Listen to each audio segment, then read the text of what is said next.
Welcome back to our YouTube channel. We will deal with the topic chemical reaction, which is first chapter of class 10. In part 1 we have dealt up to abbreviation, different abbreviation used in a chemical reaction. आज हम लोग part two बनाने जा रहे हैं. Part 2 में आज हम लोग पढ़ेंगे कि अलग अलग तरह का रिएक्शंस कौन कौन सा होता है. और इससे पहले हम क्या बोले थे कि बैलेंस करना बता देंगे. How to balance a chemical reaction, कैसे एक केमिकल रिएक्शन को हम लोग बैलेंस करेंगे.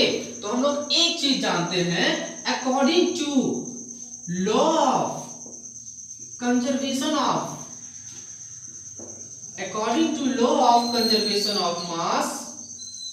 mass can neither be created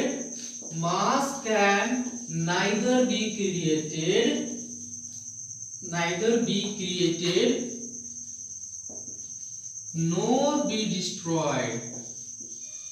कहने का मतलब क्या है? कहने का मतलब साफ है कि मास के संरक्षण के हिसाब से मास को ना ही बनाया जा सकता है और ना ही उसे नष्ट किया जा सकता है. It can only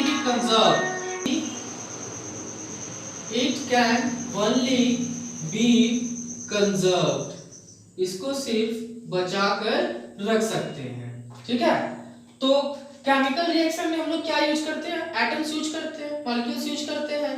तो मॉलिक्यूल्स का कुछ मास होता है, तो मास ना ही बनाया जा सकता है ना ही उसको नष्ट किया जा सकता है. तो इसका मतलब क्या है कि इसको कंजर्व करके रखेंगे. तो इसका मतलब ये है कि मास ऑफ रिएक्टेंट होना चाहिए मास ऑफ प्रोडक्ट के बराबर. जैसे अगर हम लोग बैलेंस करते हैं Mg प्लस O2, सिंपल सा एक इक्वेशन देख रहे हैं हम लोग, है ना. तो Mg प्लस O2 ये बनाएगा MgO. ठीक है. Mg मैग्नीशियम और ऑक्सीजन. देखो अभी ना हम लोग सिंपल देखेंगे कि मॉलिक्यूल्स नंबर ऑफ एटम्स कितना है मॉलिक्यूल्स में. मैग्नीशियम 1 है, ऑक्सीजन 2 है. यहाँ ऑक्सीजन 1 हो गया लेकिन मैग्नीशियम 1 ही है. ठीक है. तो इसको 2 करना होगा तो यहाँ पे 2 लगा देंगे और यहाँ पे 2 लगा देंगे. अब बोलोगे कि सर ये 2 क्यों लगाए हम? क्योंकि हम बता रहे हैं कि law of conservation of mass के हिसाब से मास को ना ही बनाया जा सकता है ना ही नष्ट किया जा सकता है. मैग्नीशियम के मास का संरक्षण करेंगे तो इसका मास जितना भी होता है, मान लीजिए इसका मास x होगा तो यहाँ पे कितना 2x. चलिए और यहाँ पे कितना होगा, इसका मास मान लेते हैं y होगा तो y इंटू 2. ठीक है, यानी 2y. यहाँ पे कितना है 2MgO.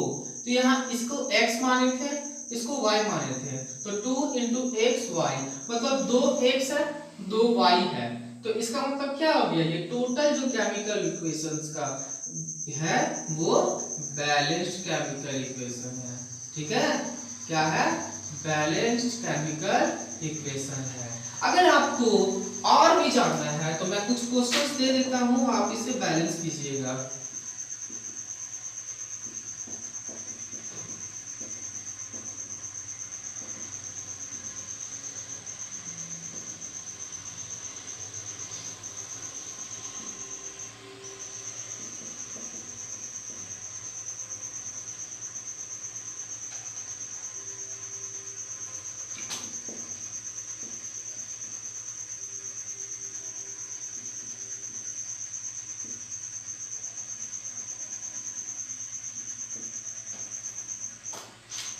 इसको आप बैलेंस कीजिएगा. ठीक है. चलिए अब आगे हम लोग चलते हैं टाइप्स ऑफ रिएक्शंस में. टाइप्स ऑफ रिएक्शंस, कितने प्रकार के रिएक्शंस जो है वो होते हैं. कल इसका हम पूछेंगे कि इससे बैलेंस हुआ है या नहीं हुआ है. ठीक है. हम लोग चलेंगे types of reaction. Types of reactions.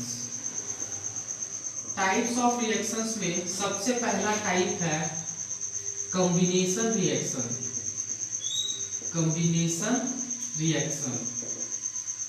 देखिए सिंपल सा बात है बाबू. कॉम्बिनेशन रिएक्शन यानी कंबाइन करना, जुड़ जाना.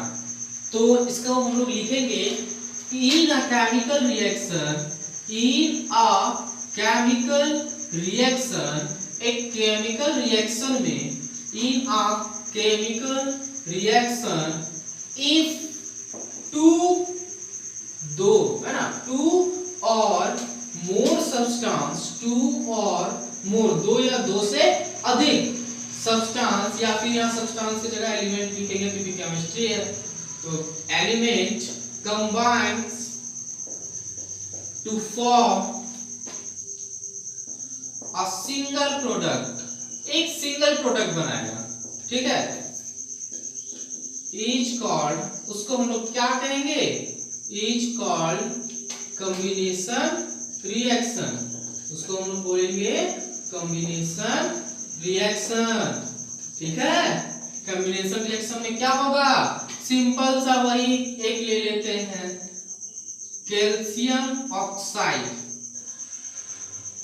है ना, कैल्शियम ऑक्साइड में हम लोग CO2 मिला देते हैं, तो ये बना देगा CaCO3, कैल्शियम कार्बोनेट, ठीक है, यह है कैल्शियम ऑक्साइड, इसी को बोलते हैं क्विकलाइन। इसमें हम लोग क्या मिला दिए, कार्बन डाइऑक्साइड, ठीक है, कार्बन डाइऑक्साइड मिला दिए तो ये बन गया कैल्शियम कार्बोनेट, इसी को हम लोग बोलते हैं लाइमस्टोन। हम ये एग्जांपल इसलिए लिए क्योंकि इसी एग्जांपल को लेके आगे भी हम लोग चलेंगे। एक और एग्जांपल ले लेते हैं, Mg+O2, सिंपल सा है MgO,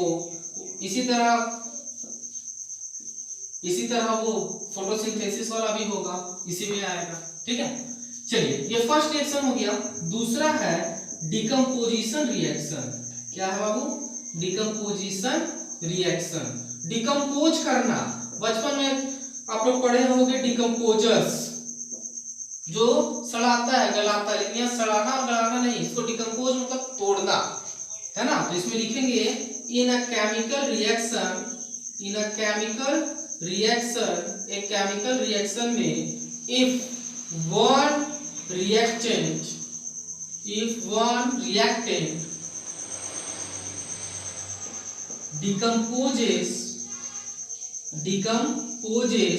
to give two or more than two products,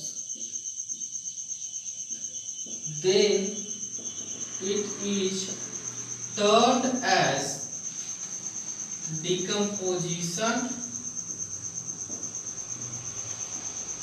reaction.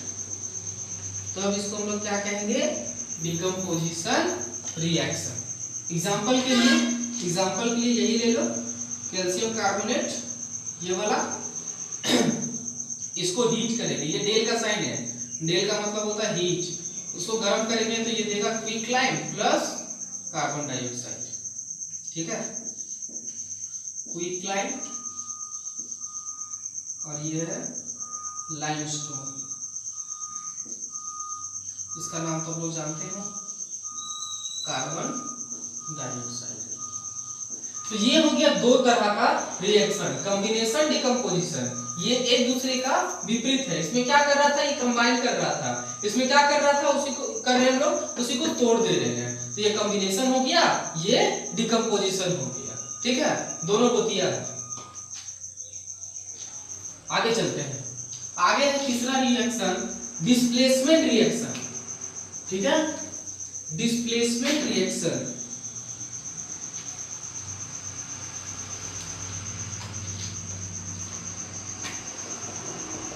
तीसरा है displacement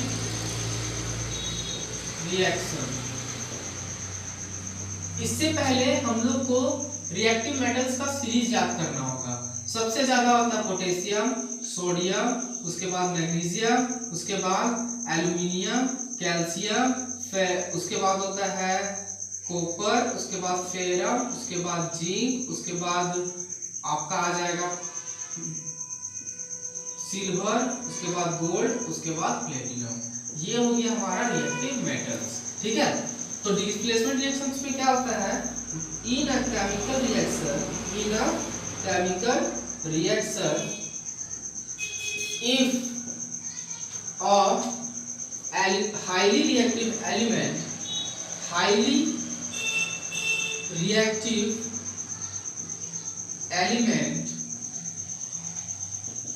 is displaces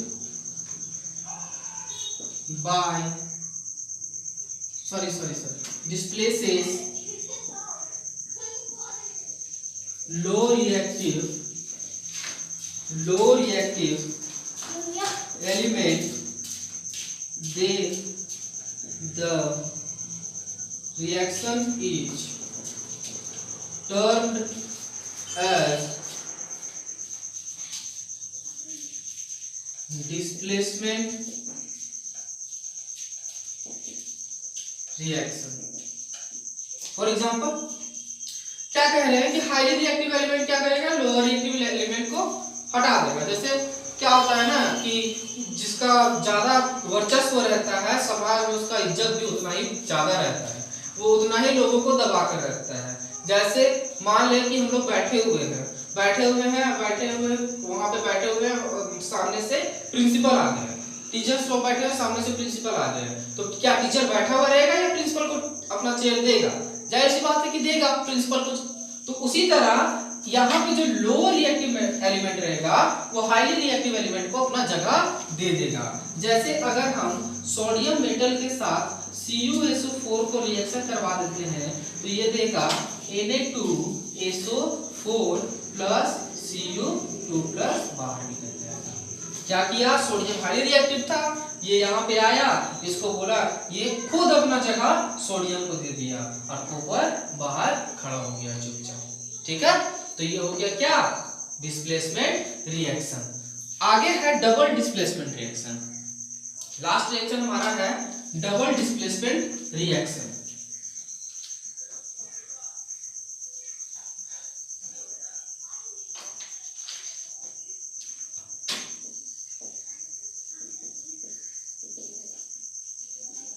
double displacement reaction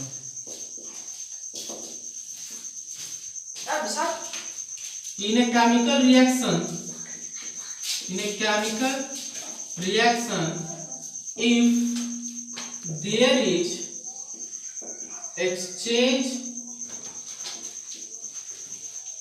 exchange of ions between two reactants, then the reaction is termed as double displacement reaction। इसमें क्या है ना, simple सा है कि दो कंपाउंड है और उन लोग के बीच में क्या कर रहे हैं कि एक्सचेंज ऑफ आयंस वहां पे हो रहा है।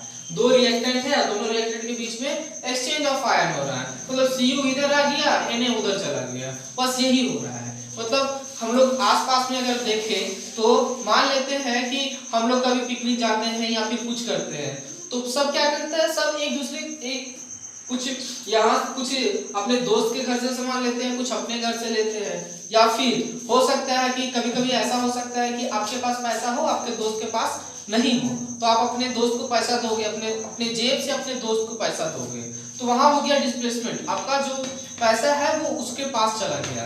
अब क्या है ना कि 10 रुपया उसके पास भी है, 10 रुपया आपके पास भी है, उसके पास 10 रुपए का सिक्का, आपके पास 10 रुपए का नोट है।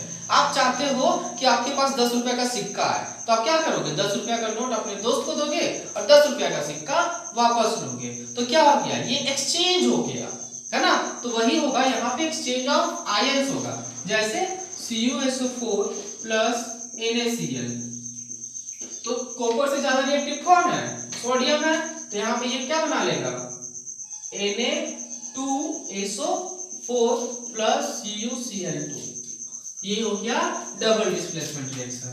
तो बच्चों ये रिएक्शंस आपको अगर समझ में आ गया हो तो प्लीज लाइक सब्सक्राइब कमेंट जरूर कीजिएगा, क्योंकि आप लोग के लाइक कमेंट सब्सक्राइब से भी हमें आगे का हौसला मिलता रहेगा। तो ये एक चैप्टर आज आपका फिनिश हो गया। इसमें कुछ एक्सरसाइजेस हैं जो नेक्स्ट पार्ट में हम आपको बताएंगे, ठीक है। और कोई भी प्रॉब्लम हो कमेंट बॉक्स में आप कमेंट कर दीजिए, मैं जरूर पढ़ूंगा। Thank you.